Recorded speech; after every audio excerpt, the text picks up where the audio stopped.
Sí, porque si no es muy enredado poner todas las especies juntas, es demasiado enredado. Para. Y en realidad en la práctica veterinaria uno nunca va a dos cosas juntas, digamos. No es que tengáis un P y un A, entonces vaya una u otra, no. No tenéis que estar comparando, no. En la realidad no.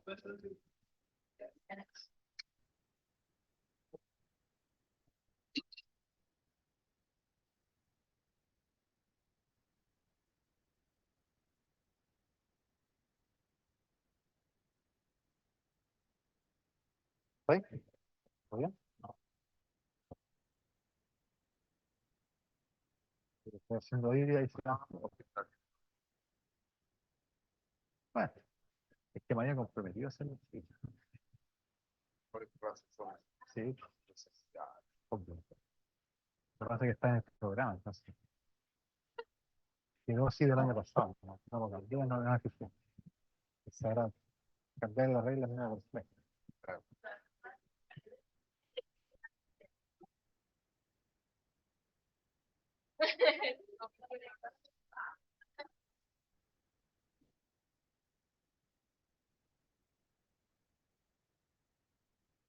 Ya.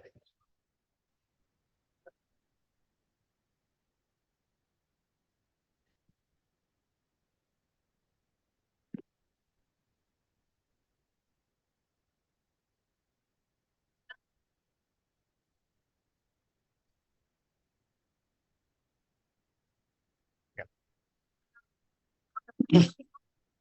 Porque bueno, yo no me acuerdo ya, pero salen como muchas enfermedades como distintas, por ejemplo, no sé, enfermedades neonatales, en ave, y hasta ahora no hemos usado enfermedades neonatales. Ya, no. O también aparecen como, creo que aparece Newcastle, y tampoco puedo usar Newcastle. Entonces, no sé, hemos usado. No, tiene que ver lo que ha pasado. Igual pregúntale, porque después viene él al doctor Hidalgo, digamos. Ahí pregúntale. No, pero lógicamente es lo que ha pasado. No. Si no, no coincide mucho. Que puede pasar, sí. ¿Ya?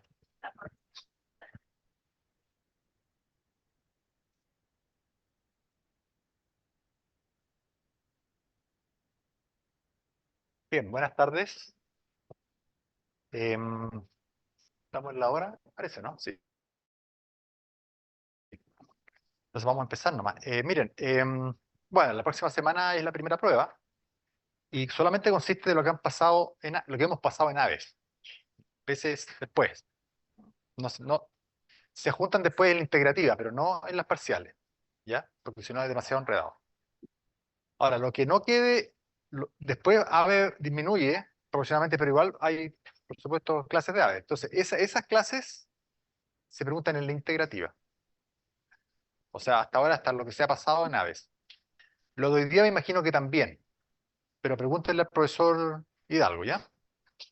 Porque él es bastante autónomo en su parte de aves, digo. Ya, muy bien. Entonces, hoy día la idea es empezar ya a tratar algunas enfermedades de peces, obviamente tarde, porque hemos estado con parte introductoria. Y bueno, primero es comentarles de qué se enferman los peces. En realidad, de casi todas las mismos, digamos, grandes componentes del repertorio que se enferman los mamíferos. Eso hay causas abióticas de todo tipo, ¿cierto? Tóxicas, etcétera, etcétera. Bióticas también, por supuesto, pueden ser ataques de aves, de lobos marinos, de causas infecciosas, por supuesto, causas humanas, errores humanos, etcétera, etcétera. Es decir, está todo el repertorio. Lo único que yo diría que no está bien comprobado, al menos aunque hay posibilidades, es que hayan enfermedades causadas por priones. Eso han habido investigadores que lo han propuesto hace varios años atrás, pero después eso como que no se ha asentado. Es posible que también ocurra, pero no está comprobado. Ahora, por supuesto que hay cosas, tipo ciertos agentes específicos de los peces que no actúan sobre los animales terrestres, pero son análogos. Por ejemplo, ¿qué pasa con las intoxicaciones por floraciones de microalgas? Ustedes saben que pueden florecer las microalgas en el mar, bueno, cualquier cuerpo de agua en realidad, y causar mortalidades. Claro, eso no ocurre en animales terrestres, pero un animal terrestre, por supuesto, se puede sofocar, y prácticamente lo que ocurre es que se sofocan. Entonces, es una manera como un poquito trazada de otra manera, pero la causa es como similar. ¿Me entienden? Entonces, por supuesto, no todas las causas,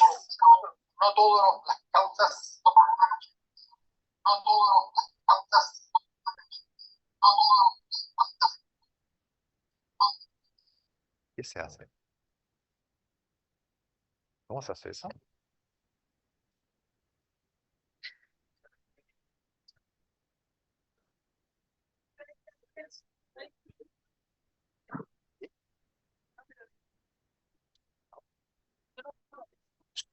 Tengo idea.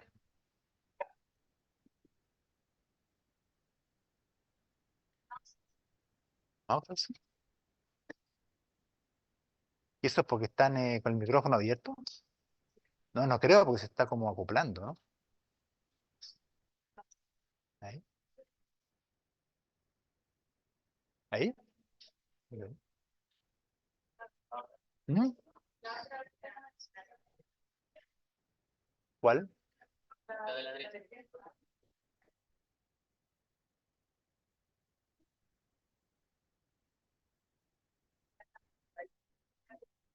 Mm. ¿Y qué hago si mejor dejo compartir la pantalla? A ver, voy a seguir hablando a ver si... se- No, no se escucha muy bien atrás, ¿no? ¿Se escucha bien atrás o no? ¿Sí? Ah, ya, ya, ya. Ya. Bueno, me había pensado que no se escuchaba. Bueno, voy a seguir. No sé qué está pasando que recibe un eco. Luz. ¿Ah? Ah, es que eso era de acá ahora. Cierro de acá. Ah, ya.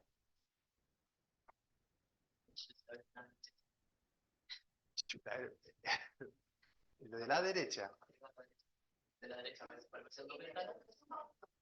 ¿Era? Ah, ya. Bueno, entonces eso le estaba comentando que el repertorio de posibles cosas es similar al de los mamíferos o de otros animales terrestres. Algunos se comparten exactamente, pero son poquitos. O sea, por ejemplo, enfermedades zoonóticas existen, por supuesto. O sea, pueden el mismo agente causar una enfermedad en pez y en el humano. Existen. Son pocas, pero existen. La gran mayoría no son compartidas, digamos, pero sí pertenecen a los grandes grupos, digamos, causantes etiológicos, digamos, de animales terrestres.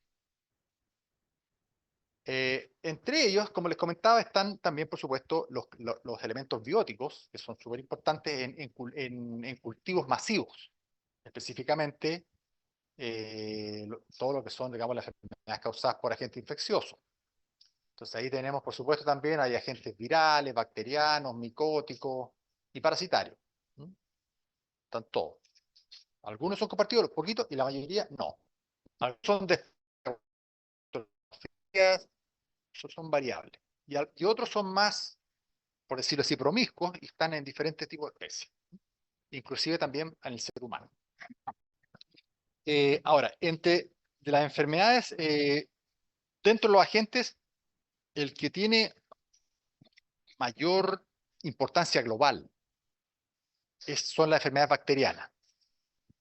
Pero eso es un valor así general, porque uno en un caso específico le puede tocar solamente una enfermedad viral, solamente una enfermedad parasitaria, por ejemplo, y no tienen nada que ver enfermedades. Pero a nivel global se estima, pero estos son valores así bien aproximados, que más de un 40% de las enfermedades infecciosas de los peces en cultivo son por enfermedades bacterianas. Serían las principales. Pero como les digo, cada caso particular. Eso no implica que a ustedes les va a tocar ver un caso solamente de bacterias, por supuesto. Puede ser nada que ver. Pero es como para darle el contexto general. Ahora, dentro de las enfermedades bacterianas, porque vamos a partir con la enfermedad bacteriana.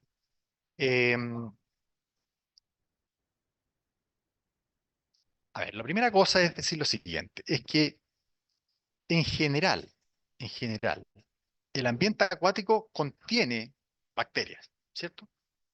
Muchísimos tipos de bacterias. La mayoría no son patógenas, son de o sea, comensales, saprófitas, etcétera. Ahora, ¿cuáles son las que ocasionan enfermedades en los peces? A su vez, algunas pocas son altamente virulentas. La mayoría son de tipo oportunista. Lo mismo ocurre en mamíferos, pero esto es mucho más intenso, mucho más intenso. O sea, uno tiene que pensar en lo siguiente, que en general, la típica esta tríada ambiente, qué sé yo, agente y el hospedero, ¿no es cierto? Que en general, que en el ambiente va a haber bacterias. O sea, prácticamente uno podría tener solamente dos, esta tríada famosa sería dos nomás, sería el ambiente y el hospedero. Porque dentro del ambiente van a haber bacterias, siempre. A menos que sea una cuestión experimental. O sea, uno puede, obviamente, en experimentos en un acuario chiquitito, que, qué sé yo, que el agua la filtra, la esteriliza, etcétera. Pero en la vida natural no es así. Siempre hay bacterias. Entonces, si el ambiente es el apropiado y los peces están en buena condición, no es fácil que se enfermen de enfermedades bacterianas. Generalmente, cuando hay enfermedad bacteriana es porque estos patógenos oportunistas se aprovechan de la condición que está en algún grado, o bien, o hay mucho patógeno oportunista, o el pez tiene algún problema nutricional, inmunológico, o de hacinamiento, o de calidad de agua, etcétera, se produce la enfermedad. Hay casos de bacterias muy patógenas, muy violentas, pero son poquitas. La mayoría de los casos realmente es por un problema, digámoslo así, como de manejo. Entonces, ¿por qué les comento esto? Porque yo ahora les voy a pasar las bacterias, pero en realidad uno siempre tiene que, en el caso de los animales acuáticos, de los peces, tener en consideración que hay que buscar la causa última del problema, que no necesariamente es la bacteria que ustedes van a encontrar y van a encontrar las lesiones, la van a aislar y identificar ya, es tal bacteria, pero esto les va a volver a ocurrir y pueden tratar y solucionar el problema, pero tienen que tratar de buscar si hay un problema en el hospedero o en el ambiente que está favoreciendo que esto ocurra. Y tratar de solucionar eso simultáneamente, no solamente el tratamiento medicamentoso, ¿se fijan? Entonces, ahora, por supuesto que eso mismo aplica para cualquier aspecto de la medicina veterinaria, pero como les digo, igual a veces en un perro, en un gato, qué sé yo, por supuesto, si está estresado, etcétera. Pero esto, yo partí trabajando con animales terrestres varios años y, y claro, y yo noto, o sea, no es lo mismo, es como, tiene el componente, pero esto es mucho más importante. ¿Ah? O sea, el ambiente acuático donde el animal, digamos, vive, respira, se reproduce, todo eso, tiene un impacto más potente sobre este individuo para que se produzca el desbalance y se genere la enfermedad. ¿Mm? Ya, eso. Lo otro, es bastante también común que existan a veces más de un agente. También ocurren, ustedes han visto en otro aspecto de medicina veterinaria, que hay dos patógenos, tres, qué sé yo, pero es raro, no es común. Las coinfecciones no son tan comunes. Aquí son más comunes. También. Es nuevamente un problema como de intensidad. No es que no pueda haber un solo patógeno. De hecho, es lo más común, pero la posibilidad de coinfecciones eh, es más frecuente que en animales terrestres. Ya, eso era como una cuestión general. Ya, ahora volviendo a las bacterias. Las bacterias también, ¿cierto? ¿Qué tipo de bacterias ocasionan enfermedades en los peces? También los mismos representantes que han visto ustedes en veterinaria clásica, digamos. Sí, tenemos las bacterias gram, ¿te acuerdas? La gram negativa, la gram positiva, la ácido alcohol resistente. Esos son los tres grandes grupos, ¿no es cierto? De todos esos hay. Algunas, poquitas son las mismas. O sea, puede haber un Streptococcus a galaxia, por ejemplo, que produce una mastitis en una vaca y también produce un problema de Streptococcus en peces. Pero eso es raro. Generalmente no son las mismas. Pero sí puede ser del mismo género, o por lo menos del mismo grupo. ¿Mm? Por lo menos del mismo gran grupo de bacterias. O sea, tenemos todos los representantes, los mismos grupos, los mismos grandes grupos de bacterias. Ahora, de estos grandes grupos, la que tiene más predominancia, también como un dato así global, son las gram negativas. Las negativas son las más, las más frecuentes y las que ocasionan mayor daño si uno lo mira así como una perspectiva mundial. Por supuesto, son datos así no tan precisos, pero si uno mira así como el panorama de lejos, eh, son las que predominan. Igualmente, puede ser que ustedes lleguen a un lugar y sea un problema, nada que un gram negativo no tenga nada que ver los perdón, gram positivo y no tengan ni un problema con gram negativo, ¿se fijan? Pero les estoy diciendo la gran imagen, digamos. Em, eso como lo general, antes de partir, ya. Ahora sí que voy a partir. Discúlpenme que me haya ido por la rama un poquito, pero que les quería dar como un panorama previo. Entonces, vamos a partir con una enfermedad causada por una bacteria gram positiva. ¿Mm? Gram positiva. ¿Se acuerdan cómo son las bacterias gram positivas? No tengo ni idea, ¿no?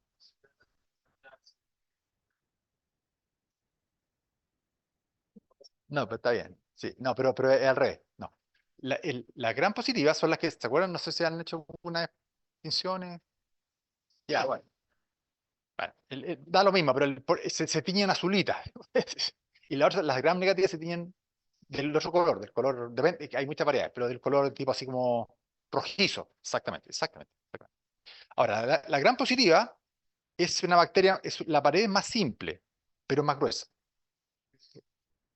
El péptido-glicano es más grueso. ¿Se acuerdan? Es una pared gruesa. En cambio, la gram negativa tiene una pared o sea, la parte, digamos, de estructura rígida es más delgadita, pero tiene dos membranas. Además de la membrana plasmática, que toda célula tiene, pues tiene el péptido-glicano y después tiene una segunda membrana. Tiene una membrana externa. ¿Se acuerdan de eso? Es más compleja. La pared es más compleja. Pero es más delgadita. Si una mira el microscopio electrónico, es más delgadita. Es al revés de lo que uno cree. En cambio, la gran positiva es un paredón grueso, sí. ¿Ah? Bueno, paréntesis aparte. Eh, la clase que tiene el Gram como tinción es que es muy fácil de hacer. Entonces, uno lo hace en unos minutitos y ya tiene un dato como tonto, que es una tinción nomás, pero tiene detrás esto. Entonces, la gran positiva, como tiene una pared gruesa, qué sé yo, uno sabe qué antibióticos se puede usar, porque antibióticos que, digamos, evitan que se forme la pared, como las penicilinas, qué sé yo, ya, no sé.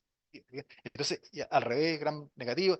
Entonces, da mucha información muy rápido. Una cuestión que le inventó un señor danés que se llama Gram, digamos, de apellido, creo. Capaz que estoy equivocado. Eh, sí, me parece que sí. Eh, Hace muchos años, como el año 40, por ahí, del siglo pasado. Bueno, pero resultó que ese ejercicio tan simple da mucha ayuda. ¿M? Para antes para el diagnóstico, no tanto, pero sí para el prediagnóstico y ya tiene implicancia en el tratamiento. Entonces, es muy útil esa atención. Bueno, entonces, esta es una enfermedad gram positiva. Significa que por lo tanto se va a teñir en esa tinción súper sencilla, se tiñen azulito. Azulito, ya. Esta es una enfermedad, bueno, que se llama así. Es una enfermedad bacteriana del riñón, y del inglés se llama, bueno, Bacterial Kidney Disease o BKD. ¿No? O también se usa renibacteriosis en términos más académicos. En general, no, en el lenguaje normal no se usa así. ¿Ah? Pero en libros o en paper pueden verlo renibacteriosis. Casi nadie dice así cuando uno está hablando de la enfermedad en una reunión, digamos. Si tiene renibacteriosis, siempre dan a mirar raro, ¿no? Es como, pero en los universitarios, sí, en el ambiente, medio así como de laboratorio. Pero es el nombre, digamos, propuesto por la por las autoridades de salud mundiales, digamos, que es el Helicobacteriosis. Pero lo que más se usa en realidad es el nombre, el BKD. Cuando ustedes están en la jerga, el BKD. BKD, o en inglés BKD. Pero el BKD, el BKD. Eso, esa es la verdad. Bueno, como primera cosa. Ahora, esta es una enfermedad bastante especial, porque la bacteria tiene una predilección muy grande por un grupo de especies, que no es común. No es común. La mayoría de las bacterias no son de una especie en específica en los peces. Tienden a ser, como les decía, con una cierta promiscuidad, que afectan una especie a otra, varias. Pero esta no. Esta es bastante, no exclusivamente, pero prácticamente exclusivamente. ¿De quién? De los peces salmónidos. ¿Mm? O sea, los peces salmónidos, las salmones y las truchas se afectan con esta bacteria gram positiva, ¿ya? Y se llama, tiene un nombre, se lo voy a ir mostrando, se llama Renibacterium salmoninarum. No tienen para qué notarlo porque se lo voy a ir adelantando, ¿ya? Y es una enfermedad además crónica, que afecta de tipo granulomatosa.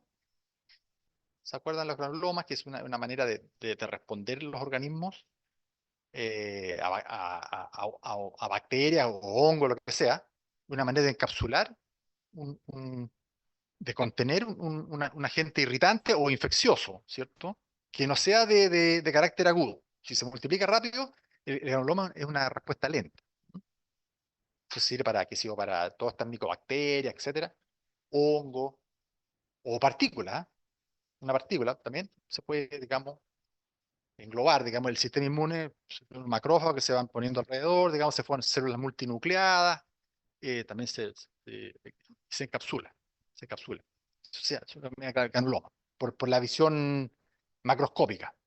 Ahora, uno tiene que hacer, para verificar que es un granuloma, uno tiene que hacer un corte histológico, porque puede ser un granito, puede ser cualquier cosa. Bueno, entonces, esta enfermedad es cosmopolita, en todas partes donde hay, casi todas partes donde hay salmones, ya sean naturales o intrusivos, hay, a excepción de Nueva Zelanda y Australia, que también es intrusivo, igual que nosotros, pero tuvieron suerte y en parte también medidas, digamos, de bioseguridad y no tienen la enfermedad. Pero en todo el resto del mundo, donde se ha buscado, se ha encontrado. No en todas partes se ha buscado, por supuesto. Hay lugares que no, si yo recónditos que no se ha hecho una... Pero en todas partes donde se ha buscado, se ha encontrado. Animales silvestres. La enfermedad primero, por supuesto, se encontró en animales silvestres. ¿Ah? No es que precio. Sí, sí, fue el primero en animales silvestres. De hecho, históricamente, primero se encontró en Escocia, en el salmón del Atlántico, que es una especie natural ahí, salmón del Atlántico, en un río que se llama río Dee, se llamó, le pusieron, ahora no aislaron la gente ni nada, esto fue como el año 32, por ahí. Hay un pequeño articulito que lo publicaron los escoceses ahí de la enfermedad. Pusieron Dee disease por el río, ¿m? En el salmón del Atlántico que iban, digamos, subiendo el río. Es un río que está al lado la costa este, la costa este de Escocia. Desemboca en una ciudad que se llama Aberdeen, no sé si hay quien ubica por ahí, ¿no? Bueno, en ese lugar ahí se encontró por primera vez, pero después rápidamente se encontró en Estados Unidos. Primero se encontró en, el estado, en la costa este y después en la costa oeste. ¿Mm? Y después de eso se identificó en todos los salmones del Pacífico en Estados Unidos de la costa oeste. Y curiosamente, que a pesar de que primero se encontró el salmón del Atlántico, en realidad es más susceptible a los salmones del Pacífico. Pero históricamente primero se encontró en el Atlántico. O sea, o se reportó por lo menos. Se reportó seguramente que alguien lo habría observado en los ríos naturales norteamericanos, qué sé yo, pero no hay registro. No hay registro. Bueno. Y el órgano principal, por supuesto que el más puede afectar cualquier órgano, ¿ah? Pero el principal órgano es el riñón, donde se forman estas lesiones granulomatosas, en forma lenta. O sea, en peces pequeñitos no se produce.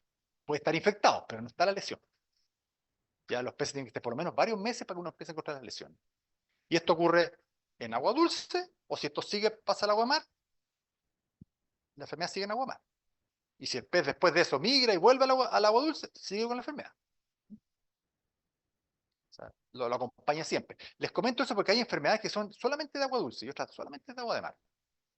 ¿Ah? Esta no, esta es todo el ciclo. Puede ser. Ya, y se lo voy a pasar a la diapositiva porque.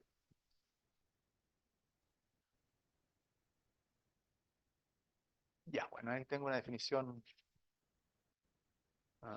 Ya, cultivados como. Eso no sé si lo dije que era cultivados también. Ya, eso todo eso como que se los dije. Y puede afectar prácticamente cualquier órgano en caso extremo. Pero el riñón y en segundo lugar, probablemente el corazón también es bastante afectado. ¿Ah? Pero el riñón, por eso mismo tiene el nombre. Esto, digamos, todo esto después se lo voy a subir así bien. Si tienen una duda, por favor, me preguntan nomás, porque como me tiendo a desordenar un. Ya, aquí está el agente etiológico, ya, más ordenado con la diapositiva en realidad. Ya, ya les dije que era gram positivo, se tiñe gram positivo y además bien cargado, porque cuando uno hace tinciones de Gram, hay bacterias que se tiñen azulitas y otras de la otra manera, pero algunas son más intensas que otras. Esta es bien intensa, es un azul bien intenso. ¿Ah? Em, ¿Qué características tiene interesantes de destacar a la gente? Una es que tiene exporta una proteína que se llama la P57. Esta proteína se llama así porque pesa 57 kilodalton, ¿no? El peso molecular. Es una proteína mediana para chica, digamos. No, no está, tirado mediana para chica. Y esta proteína la tiene, más o menos el 20% de todas sus proteínas es esta proteína. ¿Mm? Entonces, y la exporta a la sangre, qué sé yo, o en un cultivo. Y esta proteína afecta el sistema inmunológico. ¿Mm? O sea, lo deprime, no lo suprime. O sea, no es que con eso queda completo, no lo suprime, pero sí lo deprime. El sistema inmunológico, digamos, adaptativo, o sea, la respuesta de memoria. O sea, los linfocitos, la respuesta linfocítica, la deprime, la deprime. No la suprimen, insisto, ¿eh? No es que queden completamente inmunosuprimidos, no, pero sí, estando esta enfermedad, por lo tanto, favorece que aparezcan otras. Ya. Lo otro es que esta proteína tiene una secuencia que es específica a esta bacteria. Entonces, uno puede, detectando esta proteína, uno sabe que la bacteria está o ha estado. Entonces sirve como un sistema de diagnóstico. O sea, hay pruebas de ELISA, por ejemplo, que se desarrollaron para detectar esta proteína. Entonces, que puede estar en la superficie de la bacteria o puede estar suelta, puede estar solubilizada o precipitada en algún tejido. Pero uno con eso ahora se usa poco porque ahora todo es un PCR, pero fue una época que se usó bastante. ¿Ah?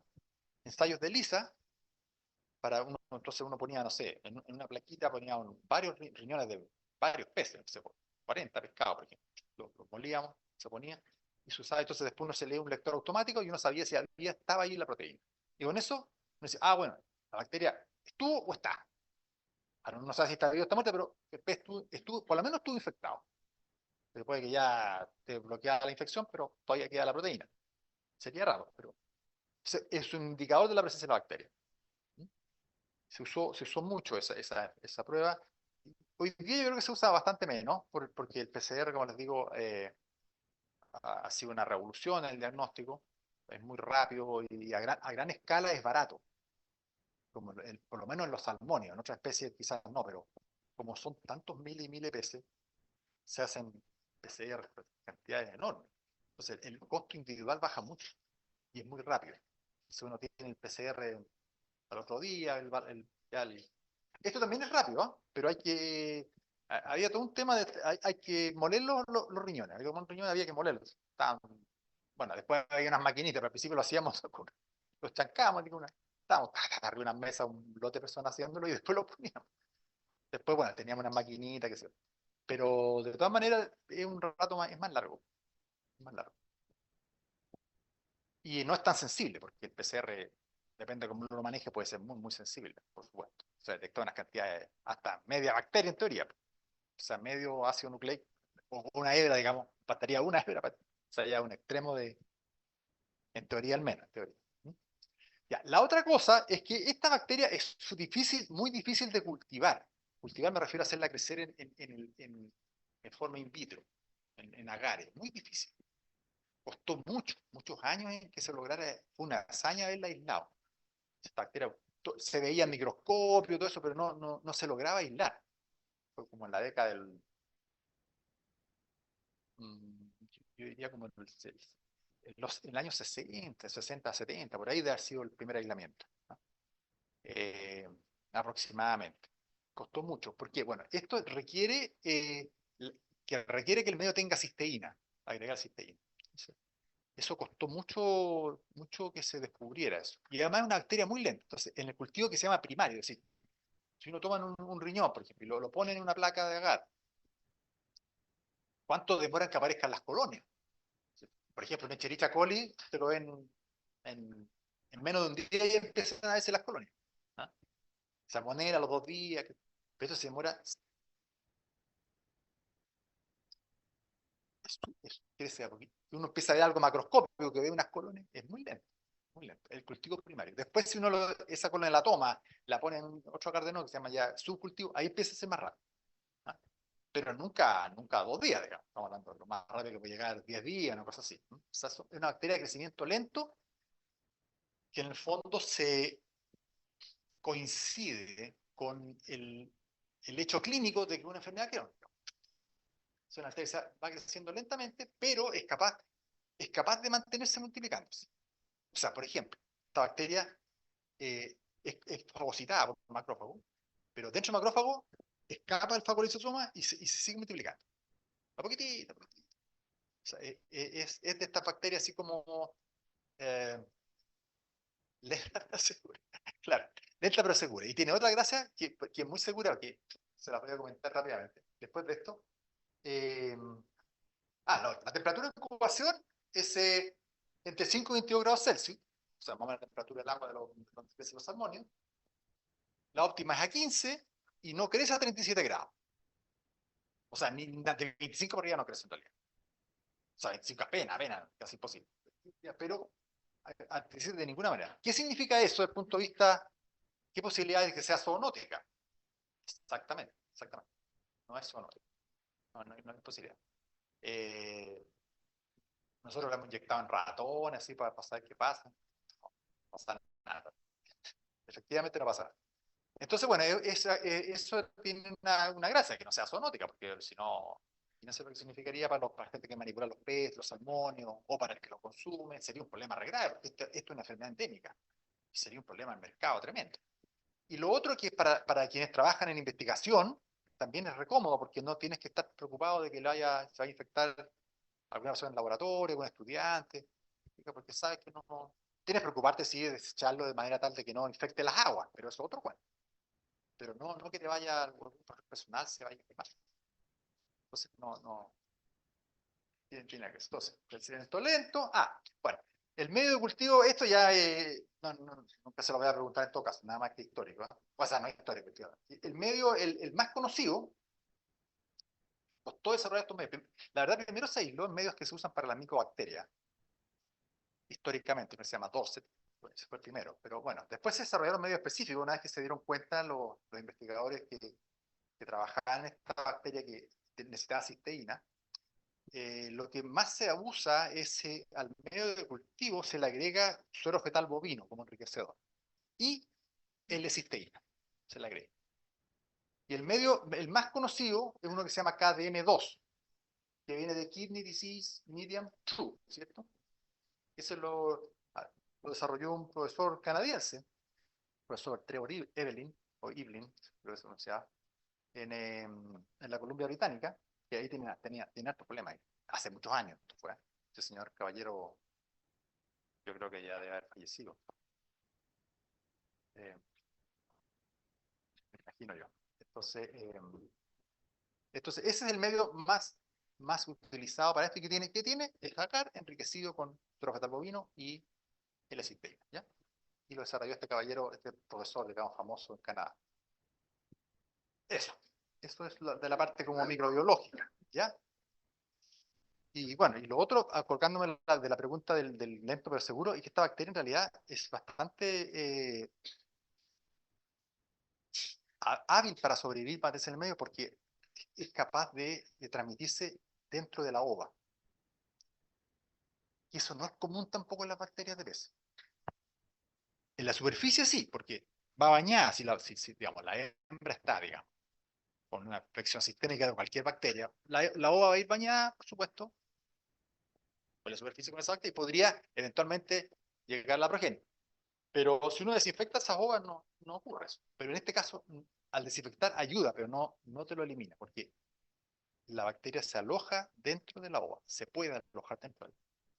Entonces es muy difícil, una vez que ya la enfermedad es endémica en una zona, eh, uno la puede bajar, pero eliminar es muy difícil, si no imposible prácticamente. Si de un lugar, una piscicultura no lo podría hacer. Ustedes, por ejemplo, quieren hacer una empresa y decir, voy a vender ovas libres de... Lo podrían hacer. Podrían tener una estructura cerrada, qué sé yo, con agua, y que cada vez que prueban todas las hembras, varios años, finalmente podrían tener. Pero si ya lo pasan al agua de mar o a un lago, qué sé yo, lo más probable bueno, siempre va a persistir. Va a persistir. Una vez que ingresa, que está en un sistema, digamos, ecológico establecido.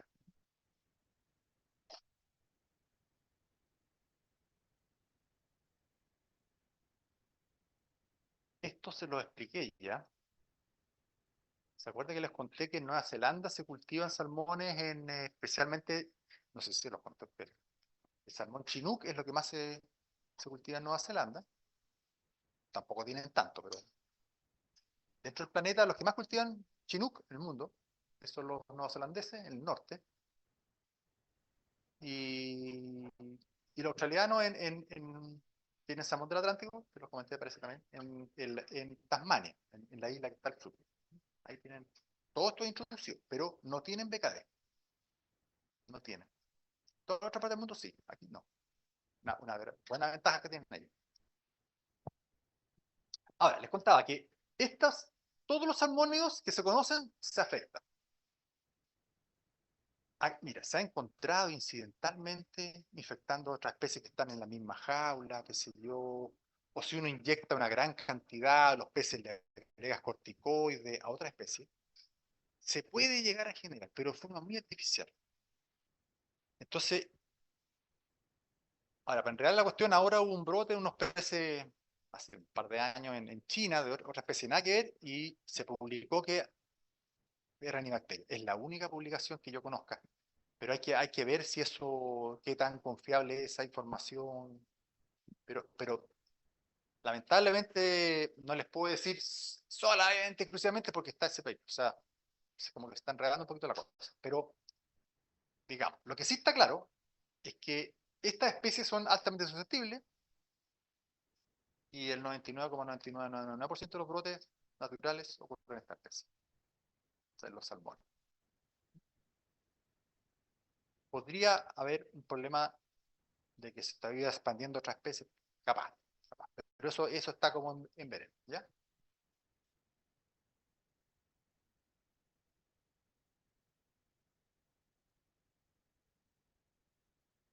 Ya. Ahora, este es un patógeno obligado. ¿Qué significa eso? Significa que si no hay salmonio, en este caso, vamos a dejar que son los salmonios porque en realidad eso es lo que está más establecido y a través de décadas y décadas. Entonces, si no tiene el hospedero, la bacteria desaparece de la. Necesita el hospedero. Muchas de las bacterias de los peces, como les comentaba, están en el ambiente acuático en forma ubicua o casi ubicua. O sea, puede pasar un año más sin que pase ningún pez por ahí. Esto no. Ahora, no es inmediato. No es inmediato. Hay distintos papers, que se yo, uno encuentra menos tiempo, más tiempo, según el tipo de agua, qué sé yo. Pero más o menos, máximo, no, 20 25 días, lo que más tiempo puede durar la bacteria viva y la viabilidad va bajando. O sea, si tú agregas 1 millón de bacterias por ml, a la semana te quedan 100.000 y así va bajando la viabilidad. Pero han encontrado hasta 20, un poquito más de 20 días. Depende de los papers. Hay algunos que un poquito más, un poquito menos. O sea, no hay un dato así exacto, porque va a depender de la temperatura, el tipo de agua, la dureza del agua, varios componentes. ¿Ah?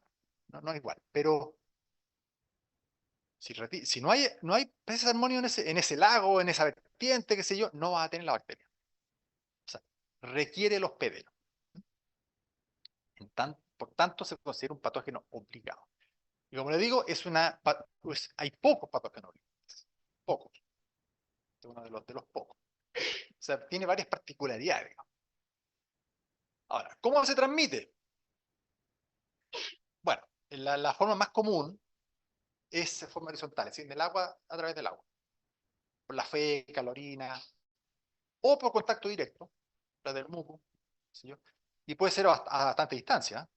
Puede ser a bastante distancia, a mucha distancia. Eh,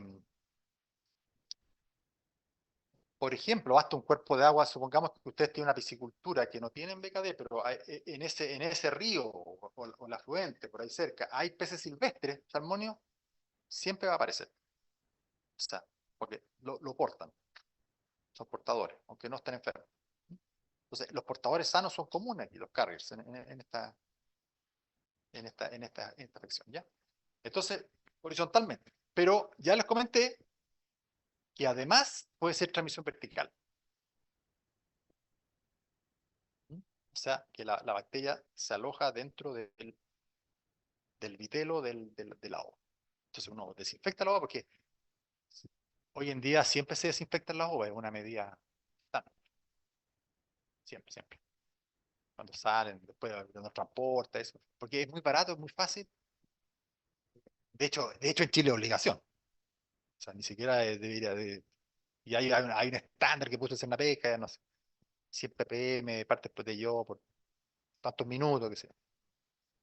En Chile está como, es copiado nomás, pero en distintos países hay distintos estándares, más concentrado, menos concentrado, más minutos, menos minutos. Bueno, pero en Chile es una vez que decidió es obligación.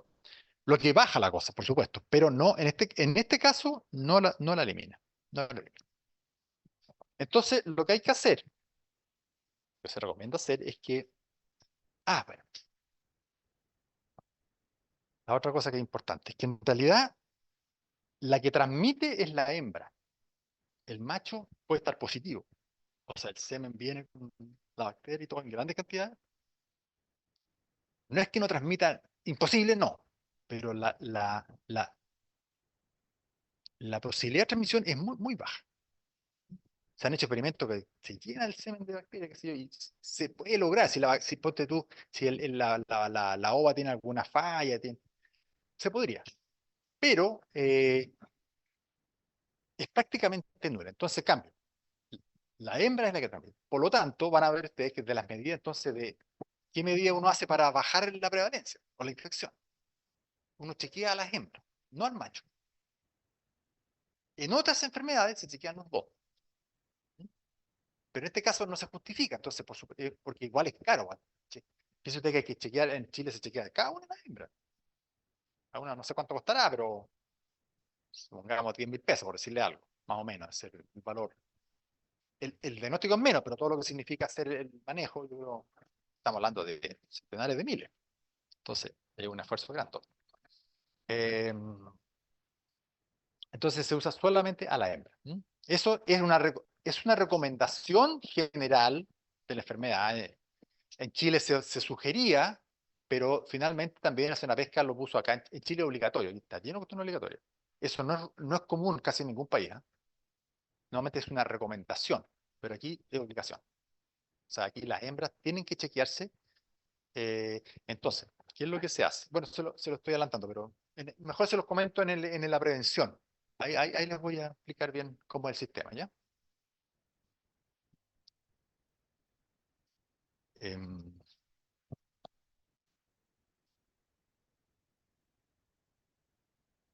va, la situación en Chile, ya.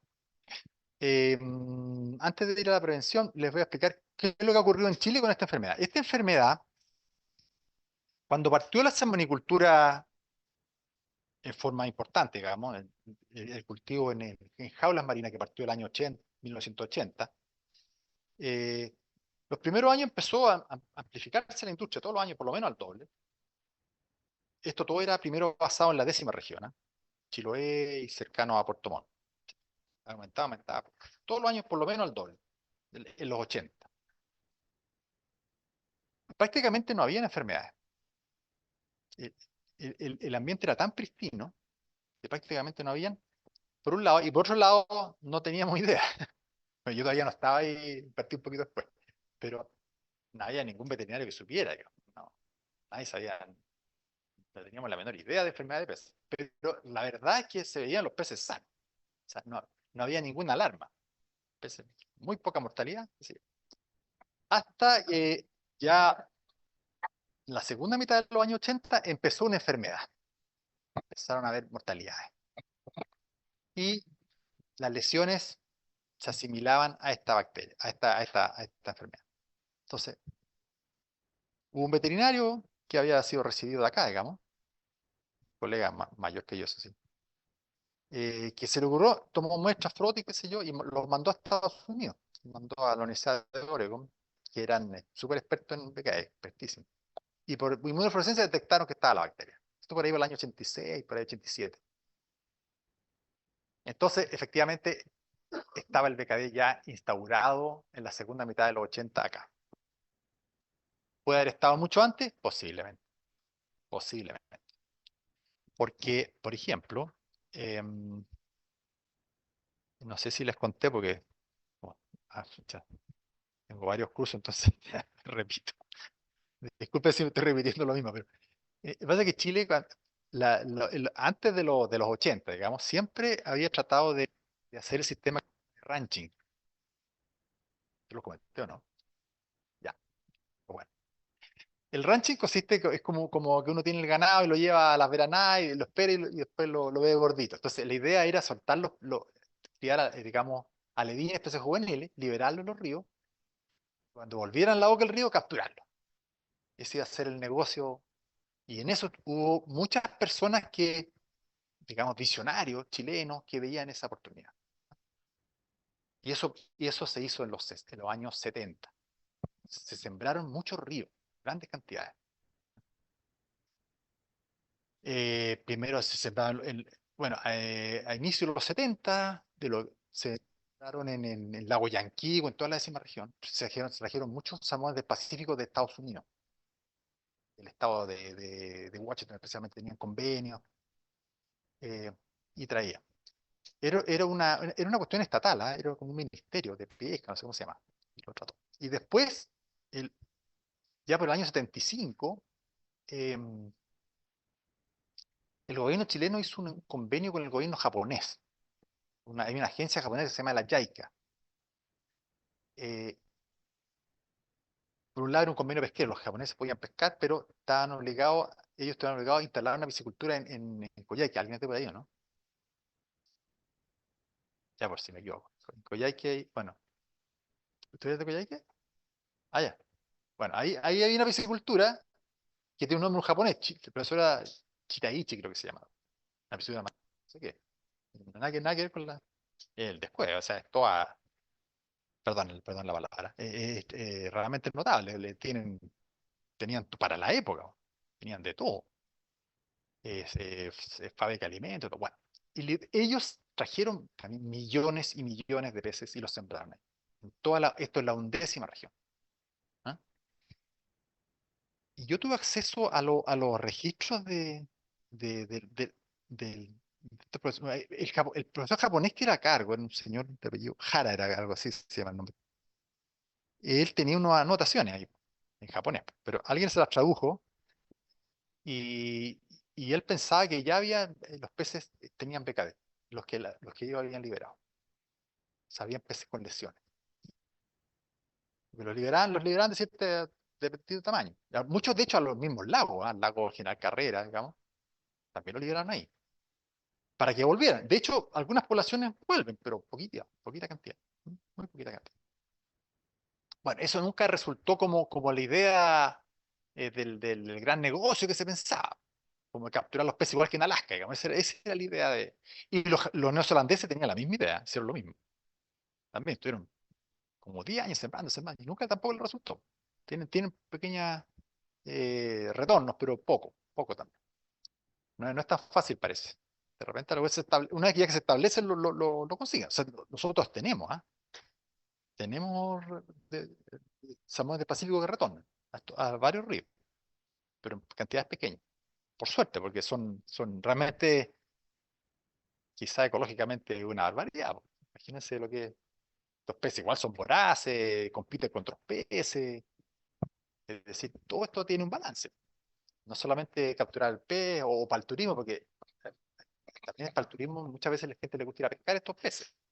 Entonces el que tiene estos lodges de pesca le encanta que vuelva el río, pero los ecologistas, por otro lado, están furiosos porque esto compite con la especie nativa. Entonces, bueno, siempre hay elementos ahí como contradictorios de distintos intereses. Bueno, toda esta historia era para decir que en realidad es altamente probable que el PKD ya estaba de antes. O inclusive desde las primeras introducciones de salmones, que fue también creo que se los conté, como el año partiendo el siglo pasado, esa historia que les conté, que lo trajeron por Buenos Aires, qué sé yo, todo eso es posible que ya haya, porque en ese momento ni siquiera existía el nombre de la enfermedad. O sea, perfectamente pueden haber traído, perfectamente. ¿Mm? O sea, no hay datos, no hay datos. ¿Mm? Ahora, yo creo que es posible a través de algún análisis genético investigar desde cuándo están las cepas nativas de la bacteria, pero nadie lo ha estudiado. Yo creo que hoy día se puede, porque uno por probabilidades, por los pequeños cambios que van ocurriendo, uno puede saber desde dónde, si en Estados Unidos de esto y lo otro uno ve las originales, puede ir viendo las divergencias, más o menos, pero uno puede saber más o menos desde cuándo están, o por lo menos en un modelo, ¿ah? Pero no se ha hecho. Bueno, no quiero ganar el interés tampoco, pero el hecho que Chile es una enfermedad endémica, o sea, está en todos lados de Chile. Y bueno, y saben que voy a terminar porque si no, ya no sé. Oye, disculpen que me haya alargado, pero entonces voy a tener que terminar la otra clase. ¿Mm? Porque si no, hay otro profesor y es una falta de respeto que yo contigo. No, no, es lógico, tienes razón. No alcancé a terminar, pero bueno, la siguiente les termino la historia. Disculpen que es que con la edad uno se pone bueno para hablar. Y ustedes son los que sufren. ¿Tienen alguna duda? Ya, muchas gracias por la atención, ¿ah? Y disculpen por el inmediato del...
Se hace una serie de procedimientos para que haya pero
sí. Pasa que, bueno, no en este caso.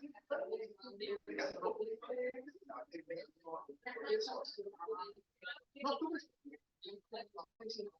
y entonces quedan los peces quedan portadores. Se acaba la mortalidad.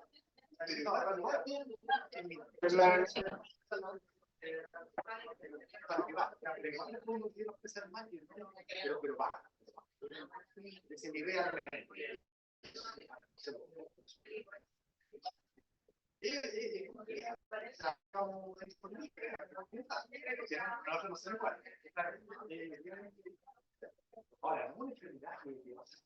no.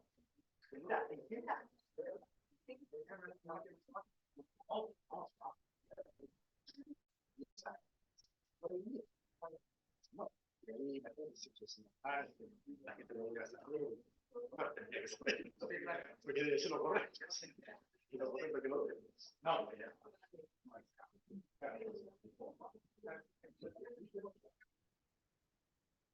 ya, no, de nada.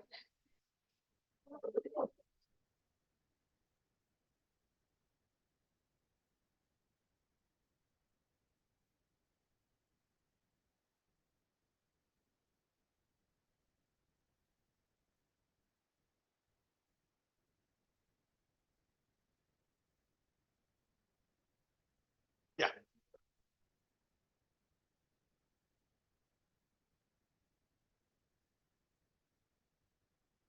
Ah, ya creo.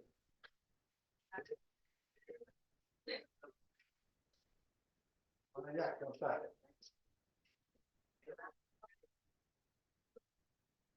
Saludos.